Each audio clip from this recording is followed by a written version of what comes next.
സഹോദരിമാരെ കടിച്ചും പിടിച്ചും സുവിശേഷി കരിക്കുന്ന ഞരമ്പൻ പ്ലാച്ചർ. ദൈവരാജ്യ മഹത്വത്തിനായി അല്പം അനാശാസ്യവും സ്തോത്രവും പറഞ്ഞ് സൂത്രപ്പണിയുമായി നടന്നിരുന്ന അസംബ്ലീസ് ഓഫ് ഗോഡിലെ കായംകുളം കറ്റാനം ട്രൂ ലൈറ്റ് ചർച്ചിലെ പ്ലാച്ചർ ജോൺസൺ ചാക്കോ കറ്റാനത്തെ AG സഭാ നേതൃത്വം പുറത്താക്കി. 19കാരിയായ സഭാംഗമായ യുവതിയെ കാറിൽ വെച്ച് ലൈംഗികമായി ഉപദ്രവിച്ചു എന്ന പരാതിയെ തുടർന്നാണ് പ്ലാച്ചറെ സഭ പുറത്താക്കിയത്. സുവിശേഷ വേദിയിലെ തീപ്പൊരി പ്രാസംഗികനായിരുന്നു ജോൺസൺ ചാക്കോ കറ്റാനം. കാസർഗോഡ് മുതൽ കന്യാകുമാരി വരെ കഴിഞ്ഞ 25 വർഷക്കാലമായി തെരുവ് സുവിശേഷം നടത്തുന്ന ആളായിരുന്നു ജോൺസൺ ചാക്കോ. ഈ ദ്രവ്യദാസനാണ് സുവിശേഷി കരിക്കൽ കഴിഞ്ഞ് അല്പം അനാശാസ്യമാകാം എന്ന് കരുതി സ്വർഗത്തിലേക്കുള്ള ഇടുങ്ങിയ വഴി അന്വേഷിച്ചിറങ്ങി ഒടുക്കം പണിയായത്. ഇവൻ വിശുദ്ധിയും വേർപാടും പറയുന്നത് കേട്ടാൽ കർത്താവ് പോലും സഹിക്കില്ല. പെൺകുട്ടിയെ ലൈംഗികമായി ഉപദ്രവിച്ചു എന്ന പരാതിയിന്മേൽ പ്ലാച്ചറെ സഭയിലെ പൊതുപ്രവർത്തകയായ ഒരു യുവതി ചോദ്യം ചെയ്യുകയും ആ വീഡിയോ സഭാധികൃതർക്ക് കൈമാറുകയും ചെയ്തപ്പോഴാണ് പ്ലാച്ചറുടെ തനിനിറം വിശ്വാസികൾ അറിയുന്നത്. നാണക്കേട് ഒഴിവാക്കുവാൻ സഭാ നേതൃത്വം പ്ലാച്ചറോട് ബാക്ക്ഡേറ്റ് ഇട്ട് രാജി എഴുതി വാങ്ങുകയായിരുന്നു എന്നാണ് വിവരം. തെറ്റേറ്റു പറഞ്ഞ് ദ്രവ്യദാസൻ സഹോദരിയുടെ കാല് പിടിക്കുന്ന ആ രംഗം കാണുക. അതല്ല, പിന്നെ കുറച്ച് നാളായിട്ടും ഞാൻ ഉമ്മ വെക്കാൻ ആഗ്രഹിക്കുക. ഇതൊക്കെ അപ്പൊ ഇത്രയും നാളുകൊണ്ട് അപ്പൊ ചിന്തിച്ച ഒരു ചിന്തയായിരിക്കാം ഈ ഉള്ളില്. സത്യം പറയാം, എന്റെ ജീവിതത്തിൽ ഞാൻ തമാശയായിട്ട് പറഞ്ഞു അങ്ങനെ ഒരു വാക്ക്. അങ്ങനോ? സത്യം പറഞ്ഞു. അല്ല ഞാൻ പറയട്ടെ, ഒരാളോടോ? 18 വയസ്സല്ലെങ്കിലും ഇത്രയ്ക്ക് പ്രായം പാസ്റ്ററിന്റെ വൈഫിനുണ്ട്. ആ വൈഫിനോട് ഒരാൾ അങ്ങനെ പറയുമ്പോൾ ഒന്ന് ആലോചിച്ചാൽ ഒരു തമാശയായിട്ട് നമ്മൾ എടുക്കുമോ? നമ്മൾ തമാശയായിട്ട് എടുക്കുമോ പാസ്റ്ററെ? എടുക്കുമോ? ഇല്ല, എനിക്കറിയത്തില്ല അതിനെക്കുറിച്ചൊന്നും. ഒഫൻസ് അല്ലേ ഇത്? എന്ത് തരത്തിൽ നോക്കിയാലും ഇതൊരു ഒഫൻസ് അല്ലേ? നമ്മൾ സ്പർശിക്കാൻ ഒരാളുടെ സമ്മതമില്ലാതെ നമ്മൾ ആരെ സ്പർശിക്കാൻ പാടില്ല. ഉഭയകക്ഷികൾ ഉഭയസമ്മതം ഇല്ലാതെ നമുക്ക് ഒരിക്കലും ഒരാളെ സ്പർശിക്കാം. എനിക്ക് പാസ്റ്ററെ ആണെങ്കിലും പാസ്റ്റർ എന്നെ ആണെങ്കിലും വേറെ ആളെ ആണെങ്കിലും നമുക്ക് തൊടാനോ ഒന്നുമില്ല. അശ്ലീല ചുവയുള്ള സംസാരം പോലും നമുക്ക് പറ്റത്തില്ല. ഇത്രയൊക്കെ അറിവും ജ്ഞാനം ഒക്കെ ഉള്ളൊരു പാസ്റ്റർ അല്ലയോ പാസ്റ്ററെ? എനിക്കിനി അതെല്ലാം ഞാൻ സമ്മതിക്കാം. ഇറങ്ങാൻ നേരം അല്ലെങ്കിൽ കാറിനുള്ളിൽ വെച്ച് അവിടെ കടിച്ചല്ലോ, അവിടെ കയ്യിലൊരു കടി കൊടുത്തില്ലേ? ഞാൻ പറഞ്ഞില്ലേ ഇങ്ങനെയുള്ള ആശയല്ലാതെ എനിക്ക് അപ്പൊ എന്ത് ഇതല്ല കണ്ടതെങ്കിൽ പിന്നെ എന്താ പാസ്റ്ററിന്റെ ഉള്ളിൽ കണ്ടത്? എന്താ ശുശ്രൂഷകനായതുകൊണ്ട് ഞങ്ങൾക്ക് ഇത്രയും ഇനി ഞാൻ എൻ്റെ ഭാഗത്തുനിന്ന് അങ്ങനെ ഉണ്ടാകത്തില്ല. ഞാൻ നേരെ മറിച്ച് അവർക്ക് പുറത്തുനിന്നൊരു ഇങ്ങനൊരു സംഭവം ഉണ്ടായാൽ മുന്നിൽ നിന്ന് അതിന് പ്രതികരിക്കേണ്ട ഒരു പാസ്റ്ററാണ്. നിങ്ങളുടെ അവരുമായിട്ടുള്ള കുടുംബവും ബന്ധവും എല്ലാം നിങ്ങൾ അത്രമാത്രം ഉണ്ട്. അവർ വഴിയാ പാസ്റ്റർ ഞങ്ങൾക്ക് അറിയാവുന്നത് പോലും. പക്ഷെ ഇതൊരു ശരിയായ നടപടി ആയിരുന്നു എനിക്ക് തോന്നുന്നില്ല. അത് കുട്ടിയെ വിളിച്ചുകൊണ്ട് ഭയങ്കര ഒഫൻസായത് ഇല്ലയോ? വീട്ടിൽ നിന്നൊരു പെൺകുട്ടി 18 വയസ്സ് കഴിഞ്ഞൊരു പെൺകുട്ടിയെ വിളിച്ചുകൊണ്ട് പോകാന്ന് പറയുന്നത് കേസ് കൊടുക്കണം എന്ന് തന്നെയാണ് ജോത്സ്യൻ നിൽക്കുന്നത്. എന്നെ സംബന്ധിച്ച് ഞാൻ ഈ ചർച്ചുമായിട്ടൊന്നും വലിയ ആധികാരികമായിട്ട് നിൽക്കുന്നില്ലെങ്കിലും ഞാനൊരു എന്താ പറയുക സമൂഹമായിട്ട് ഇടപെട്ട് നിൽക്കുന്ന ഒരു വ്യക്തിയാണ്. അപ്പം എനിക്ക് അവളൊപ്പം നിൽക്കാനേ പറ്റൂ ഇത്തരത്തിൽ കാര്യങ്ങളിൽ. കേസ് തന്നെ കൊടുക്കാം എന്ന് തന്നെയാണ് എന്നോട് വരുന്ന വഴിക്കെല്ലാം എന്നോട് സംസാരിച്ചത്. മനസ്സിലാവും, കാര്യങ്ങളൊക്കെ ഞങ്ങൾക്ക് മനസ്സിലാവും.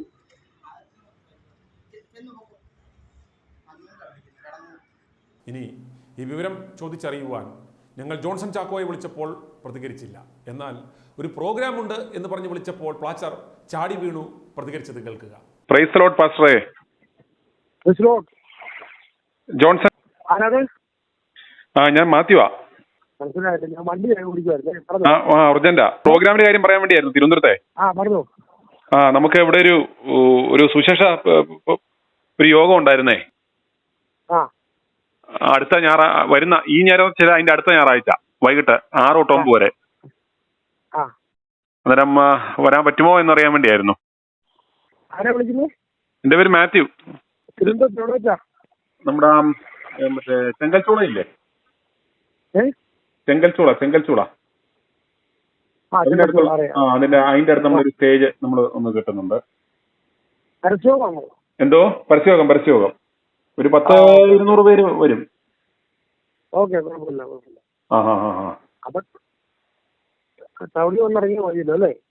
അതിന്റെ ഇതെല്ലാം ഞാൻ ഇട്ട് തരാം.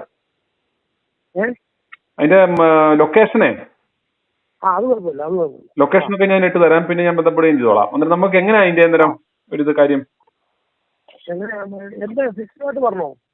നമുക്ക് സിസ്റ്റം എല്ലാം ഇവിടെ ഉണ്ട്. ഓക്കെ. ഒരു ചെറിയൊരു കൊയറും ഉണ്ട്, ബാക്കി പോഡിയം ഉണ്ട്, ബാക്കി എല്ലാ ക്രമീകരണവും നമ്മൾ ചെയ്തോളാം. അന്നേരം പാസ്റ്ററെ ഒരു ശുശ്രൂഷ മെസ്സേജ്. അന്നേരം നമുക്കൊരു ഒരു 6 തുടങ്ങി ഒരു 8-8:30 തീർക്കാവുന്ന രീതിയിൽ ഒരു പരിപാടിയാ.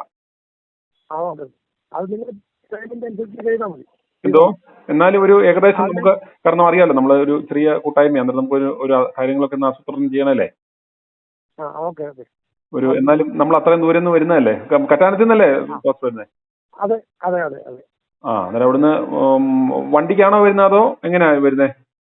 ഞാൻ ഒരു വണ്ടിക്ക് വരത്തില്ല, തിരുവനന്തപുരമല്ലേ വരുന്നത്. ചിലപ്പോൾ അല്ലാതെ ബസ്സിനോ ട്രെയിനോ വന്നോളാം. വരാന്നല്ലേ? അത് സൗകര്യം പോലെ വന്നോളൂ, കുഴപ്പമില്ല കേട്ടോ. കുഴപ്പമില്ലോ. പിന്നെ പിന്നെ ഇത് ഇവര് പാസ്റ്റർക്കെതിരെ ഒരു മറ്റേ ഒരു വീഡിയോ ഇറക്കുന്നത്, അതിനകത്ത് എന്തെങ്കിലും കാര്യമുണ്ടോ പാസ്റ്ററെ? വീഡിയോ കണ്ടോ നിങ്ങള്? അത് എന്നെ അല്ല, ഞാനിങ്ങനെ പറഞ്ഞപ്പോഴത്തേക്ക് നമ്മുടെ ചർച്ചിൽ തന്നെ ഉള്ളൊരു കക്ഷിയാണ് എനിക്ക് കിട്ടുകയാണ്. ഞാൻ പറഞ്ഞ അതിനകത്ത് എന്തെങ്കിലും വല്ല പാരയോ പണിയോ വല്ലതും ആയിരിക്കും എന്ന് പറഞ്ഞു.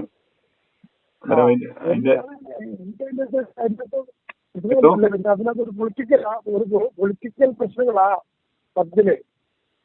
അതിന്റെ ദൈവം അറിയുന്ന സത്യമാണ് അതിനകത്ത് കാര്യം. കാര്യം എന്ന് പറഞ്ഞു കഴിഞ്ഞാൽ എനിക്ക് അതിനകത്ത് ഇപ്പോഴും ആരോപണത്തോട് എനിക്ക് യാതൊരു ഭയവും ഇല്ല. കാരണം അങ്ങനെ ഒരു സംഭവം എന്റെ ജീവിതത്തിൽ അങ്ങനെ സംഭവിച്ചിട്ടില്ല. അത് നമുക്ക് അറിയാവുന്നൊരു സംഭവിച്ചു. നമ്മൾ വളരെ കൊണ്ടുകൊണ്ട് ഒരു കൊച്ച് അത് തന്നെ എന്നെ മോളാകാൻ പോലും പ്രായമില്ലാത്തൊരു കൊച്ച് 18 വയസ്സുള്ള ഒരു കൊച്ചാണ് അതിനകത്ത് പറയുന്നത്, വീഡിയോ കാണുന്നത്. 18 അല്ല 19 വയസ്സും. ആണോ? ആഹാ. പാസ്റ്റർ ചർച്ചയിൽ തന്നെ ഉണ്ടായിരുന്നതാണോ അതോ എന്തോ? അന്നേരം എനിക്ക് ഇവന്മാരോട് ചോദിക്കുമ്പോൾ പറയാമല്ലോ എന്താ സംഭവം എന്ന്. പറഞ്ഞു. അല്ല വേറെ ഇതല്ല, ഈ വേറെ 2 പേരേ ഉള്ളൂ, ബാക്കി ആൾക്കാരൊന്നും പ്രോബ്ലം അല്ല. ഇപ്പൊ അറിയാമല്ലോ, ഏതൊരു കൂട്ടായ്മയാണേലും പ്രശ്നക്കാരുണ്ടല്ലോ. അല്ല അങ്ങനെ ഉണ്ടെങ്കിൽ വേറെ ആരെങ്കിലും കുഴപ്പമില്ല. അല്ല നമുക്ക് അങ്ങനെ പ്രോബ്ലം ഇല്ല. ഇപ്പം ഇവന്മാര് ഞാൻ പറഞ്ഞു, അന്നേരം നമുക്കും തോന്നിയത് ഇത് നമ്മുടെ പരിപാടി പൊളിക്കാൻ വേണ്ടിയേ ഞാൻ പറഞ്ഞത് അങ്ങനെ എന്തെങ്കിലും അങ്ങനെ ഇതുകൊണ്ട് ഞാനിപ്പം എല്ലായിടത്തും പ്രസംഗിക്കാൻ വേണ്ടി പോകുന്നുണ്ട്. എന്തെങ്കിലും നിങ്ങൾക്ക് ബുദ്ധിമുട്ടുണ്ടെങ്കിൽ അല്ല ഇവിടെ വേറെ പ്രശ്നമില്ല. ഇവിടെ വേറെ ആയിരുന്നല്ല. ഇവിടെ ഈ പറഞ്ഞ പോലെ ഒരു കക്ഷിയുണ്ട്, അവൻ എന്റെ ഇതിലേക്ക് ഇട്ടെന്നാ. 2 പേരെങ്കിലും എതിരുണ്ടെങ്കിൽ അതൊന്ന് വിട്ടേര്, അത് കുഴപ്പമില്ല. ഇല്ല, ഒരാളേ ഉള്ളൂ അതിനകത്ത്, വേറെ ഇതൊന്നുമില്ല. വേറെ ആരും നമ്മുടെ ആളുകൾക്കൊന്നും അറിയത്തില്ല ഈ വിഷയം ഒന്നും. ഇത് എന്റെ ഒരു അറിവിന് വേണ്ടി ചോദിക്കുക, ഇത് എങ്ങനെ നമ്മുടെ ചർച്ചയിൽ തന്നെയുള്ള പെങ്കൊച്ചാണോ അത്? ഇത് അങ്ങനെയുള്ള പ്രശ്നങ്ങളൊന്നും ഇതിനകത്ത് വലിയ കാര്യങ്ങളൊന്നും സത്യം പറഞ്ഞാൽ അതിനകത്ത് വലിയ കാര്യമില്ല. പിന്നെ മറ്റേ ഈ സംസാരിക്കുന്ന ആരാ പാസ്റ്ററോട്?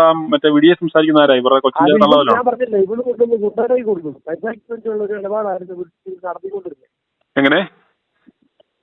പൈസയ്ക്ക് വേണ്ടിയുള്ള ഒരു ഇടപാടായിരുന്നു, പൈസ മേടിക്കാൻ വേണ്ടിയുള്ള ഒരു ഇടപാട്. അത് നടത്തിയത് ഗുണ്ടയുടെ കൊണ്ടുകൊടുത്തു. അല്ലെങ്കിൽ അവൾ അവരുടെ അപ്പനോടോ അമ്മയോടോ പറഞ്ഞാൽ പോലെ ഇപ്പോൾ ഇവിടെ ഇങ്ങനെ ചെയ്തെന്ന് പറഞ്ഞു കഴിഞ്ഞാൽ അവർ ചോദിക്കുകയും ചെയ്യത്തില്ല. അല്ലെങ്കിൽ പിന്നെ എന്റെ നേതൃത്വത്തിനുള്ള സെക്ഷനിലോ വല്ലതും കൊടുത്താൽ പോരെ. ഇവിടെ നേരെ കൊണ്ടുവന്ന് ഇത് വീഡിയോ എടുത്തിട്ട് എന്റെ കൂടെ കാറെ വന്ന കൂട്ടത്തിൽ ഈ വീഡിയോ എടുത്തിട്ട് അത് കൊണ്ടുവന്ന് അത് ഇത്രേ ഉള്ളൂ. അതിനകത്ത് ഒറിജിനൽ അതല്ല സാധനം. അതവര് അവിടെ എന്നെ ഒരു ഗുണ്ടയുടെ അവിടെ കയറ്റി സംസാരിക്കാൻ വേണ്ടി കൊണ്ടുപോയതാ. അതെന്തോ റെയിൽവേ സ്റ്റേഷൻ പോലെ തോന്നുന്നു. നിൽക്കുന്ന സ്ഥലം ഏതായിരുന്നു? അത് അവിടെ കോഴിക്കോട് നല്ലൊരു സ്ഥലമാണ്. കോഴിക്കോട് നല്ലൊരു സ്ഥലം. ആക്രമിക്കുകയും ചെയ്തോ പാസ്റ്ററെ? തല്ലുകയും ചെയ്തോ? തല്ലാനും പിടിക്കാനൊന്നും വന്നില്ല, അടിയൊന്നുമില്ല. അമ്മ എത്ര പൈസ വല്ലതും ചോദിച്ചോ? പൈസയ്ക്ക് വേണ്ടിയായിരുന്നു. അപ്പൊ അതൊക്കെ പിന്നീട് അതൊക്കെ അങ്ങ് പൊളിഞ്ഞു. അവൻ അങ്ങനെയൊക്കെ ചെയ്തിട്ട് അവസാനം ആ പെൺകുട്ടി തന്നെ അവനെ തന്നെ മൂറ്റിന്ന് പറഞ്ഞാൽ മതി. പാസ്റ്റർ അവളെ ഉമ്മ വെച്ചെന്നോ കടിച്ചെന്നോ ഒക്കെ അതിനകത്ത് പറയുന്നത്. അതൊക്കെ പറയും. ഒരു കേസ് ഉണ്ടാക്കാൻ വേണ്ടി എന്തും പറയാമല്ലോ. അതിന്റെ വീഡിയോ ഒക്കെ അവരുണ്ടോ? വണ്ടി വെച്ച് വീഡിയോ എടുത്തോ? അതിപ്പോ ഞാൻ ചായ വേണമെന്ന് ചോദിച്ചത് തുടക്കി തട്ടിയ ഒരു സാധനമേ ഉള്ളൂ. അതാണ് മെയിൻ. ചായ വേണമെന്ന് ചോദിച്ചു. ചായ മേടിച്ച് കുടിക്കുകയും ചെയ്തു. ചായയും കുടിച്ചു. 2 പേരും വണ്ടിക്കകത്ത് കയറി വീട്ടിൽ കൊണ്ടുവിട്ടു. അതാ വിഷയം. അത് ആണ് അവൾ കൊണ്ടുകൊടുത്തത്. അപ്പം പോസ്കോ എന്നും പറഞ്ഞുകൊണ്ട് ഇമാർ എന്നെ ഒതുക്കാൻ നോക്കിയതായിരുന്നു സംഭവം. പാസ്റ്റർ പിന്നെ എന്തുകൊണ്ടാണ് അവിടെ ഏജിന്ന് മറ്റേ ഇത് റിസൈൻ ചെയ്തെന്ന് പറയുന്നു? റിസൈൻ ചെയ്തോ? ഞാൻ റിസൈൻ ചെയ്തിട്ടില്ലല്ലോ. അവരാ പറഞ്ഞത്. ഇപ്പോഴും ഉണ്ടോ, സഭയിലുണ്ടോ? ബാക്കി കാര്യം അവർക്ക് എല്ലാ ഡീറ്റെയിൽസ് അറിയായിരിക്കും, അവരോടൊന്ന് ചോദിക്കും ആരാണെങ്കിലും. എന്നിട്ട് ഇങ്ങനെ ഈ സുവിശേഷ പരിപാടിക്ക് പോകുമ്പോ ഇങ്ങനെ പെമ്പിള്ളാരെ കണ്ടാ കടിക്കാനോ പിടിക്കാനോ ഒക്കെ തോന്നുവോ? അതെ, അങ്ങനെ എനിക്ക് തോന്നിയിട്ടില്ല, ഞാനങ്ങനെ ചെയ്തിട്ടുമില്ല. ഇനി AG ചർച്ചിന്റെ സൂപ്രണ്ടന്റ് പാസ്റ്റർ TJ സാമുവലിനെ വിളിച്ചപ്പോൾ അദ്ദേഹത്തിന്റെ മറുപടി കേൾക്കുക. Praise Lord. Good evening pastor. ഞാൻ വിളിച്ചത് കറ്റാനം പാസ്റ്റർ ഉണ്ടല്ലോ, ജോൺസൺ ചാക്കോ, പുള്ളിയെ നമ്മുടെ സഭയിൽ നിന്ന് പുറത്താക്കിയിരുന്നോ? എന്റെ പേര് മാത്യു എന്നാണ്. ഞാൻ ഇവിടെ തിരുവനന്തപുരത്ത് നിന്നാ. പുള്ളിയുടെ ഒരു ഇങ്ങനെ ഒരു വീഡിയോ നമുക്ക് ഇങ്ങനെ സർക്കുലേറ്റ് ചെയ്ത് ഞങ്ങളുടെ ചർച്ച് ഗ്രൂപ്പിലൊക്കെ വന്നേ. അന്നേരം ഇങ്ങനെ അറിഞ്ഞു, അന്നേരം ഇയാളെ പുറത്താക്കി എന്ന് ഇങ്ങനെ പറഞ്ഞു കേട്ടോ. അന്നേരം ഒന്ന് ക്ലാരിഫൈ ചെയ്യാൻ വേണ്ടി വിളിച്ച. കറ്റാനം ചർച്ചിന്റെ ട്രൂ ലൈറ്റ് ചർച്ചോ? അദ്ദേഹം ഇവിടുന്ന് ഞങ്ങൾ അവിടെ അദ്ദേഹത്തെ 3-4 മാസമായില്ല അദ്ദേഹം പുറത്തു പോയിട്ട്. അതെ, അവിടുന്ന് മറ്റേ ആ ഇഷ്യൂ വന്നപ്പോഴത്തേക്ക് അദ്ദേഹം തന്നെ പുറത്തു പോകുമായിരുന്നോ, നമ്മൾ സഭ പുറത്താക്കിയതാണോ? നമ്മൾ പുറത്താക്കിയായിരുന്നു. കഴിഞ്ഞയാഴ്ചയാണ് IPC സഭയിലെ കോട്ടയത്തുള്ള ഒരു പ്ലാസ്റ്ററുടെ മകൾ തന്നെ പിതാവ് വർഷങ്ങളായി ലൈംഗികമായി പീഡിപ്പിക്കുകയായിരുന്നു എന്ന് പറഞ്ഞ് രംഗത്തെത്തിയത്. മണർകാട് പോലീസ് കേസെടുക്കുകയും ചെയ്തു. ഞങ്ങളിത് നൽകുവാൻ കാരണം പ്ലാച്ചറാണ്, ദ്രവ്യദാസനാണ് എന്നൊക്കെ പറഞ്ഞ് നടക്കുന്ന ഇവറ്റകളെ വീട്ടിൽ കയറ്റരുത് എന്ന് പറയുവാൻ വേണ്ടി മാത്രമാണ്. ജോൺസൺ ചാക്കോ എന്ന് പറയുന്ന ഈ ഞരമ്പൻ ഇപ്പോൾ സ്വന്തമായി ഒരു ഉടായ്പ സഭയുണ്ടാക്കി രംഗത്തിറങ്ങിയിട്ടുണ്ട്. ജാഗ്രതയിൽ ഒരു പൊത്തകവും കഷത്തിൽ വെച്ച് ദ്രവ്യദാസനാണ്, ദൈവവിളി കെട്ടിയിട്ട് ഇറങ്ങിയതാ എന്നൊക്കെ പറഞ്ഞിറങ്ങിയാൽ മേലനങ്ങാതെ ആവശ്യത്തിന് പണവും കിട്ടും, വയർ നിറച്ച് ശാപ്പാടും കിട്ടും, പിന്നെ മറ്റു പലതും കിട്ടും. പേര് പോലും എഴുതുവാനോ വായിക്കുവാനോ അറിയണമെന്നില്ല. കലപില എന്ന് അന്യായ ഭാഷയിൽ വികൃത സ്വരങ്ങൾ ഉണ്ടാക്കുവാൻ പറ്റിയാൽ അഭിഷേകമുള്ളവനായി, പിന്നെ എന്ത് വഷളത്തരവും കാണിക്കുവാനുള്ള ലൈസൻസുമായി. ഇവരെയൊക്കെ ശ്രമിക്കുന്ന മൊണ്ണകൾക്ക് എന്ന് വിവരം വരുമെൻ്റെ കർത്താവേ. i2i News, an eye for truth. i2i News subscribe ചെയ്തിട്ടില്ലാത്തവർ ഇപ്പോൾ തന്നെ സബ്സ്ക്രൈബ് ചെയ്യുക. നോട്ടിഫിക്കേഷൻ ലഭിക്കുവാൻ ബെൽ ബട്ടണും അമർത്തുക.